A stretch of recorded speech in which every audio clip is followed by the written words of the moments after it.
Hello everyone, সবাইকে নতুন বছরের অনেক অনেক শুভেচ্ছা ভালোবাসা সবার জন্য। তো 2024 তোমাদের কেমন কেটেছে সবাই জানিও। আমার 2024 খুব দুঃখের সাথে কেটেছে। 2024-এর শুরুতেই আমি আমার অমূল্য সম্পদ আমার মাকে হারিয়েছি।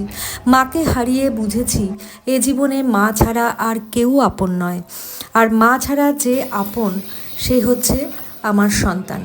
তো আমার ছেলেও বাইরে থাকে, তো সেখানে ওর হ্যাপি বার্থডে পালন করেছিল ওর বন্ধুরা, তাই তোমাদের সাথে একটু শেয়ার করে রাখলাম আর ফেসবুকের পাতায় তুলে রাখলাম আমার সমস্ত স্মৃতি। তো কিছু যেমন আমার জীবন থেকে কেড়ে নিয়েছিল ভগবান, তো আবার অনেক কিছু দিয়েছিল, কিন্তু মায়ের সমকক্ষ তো কিছু হয় না। তাই যেটুকুই পেয়েছিলাম সেটা মায়ের কাছে খুবই সামান্য। তো দেখো, অনেক ঘুরতেও গেছিলাম, অনেক কাজ অনেক কিছু আমরা করেছিলাম।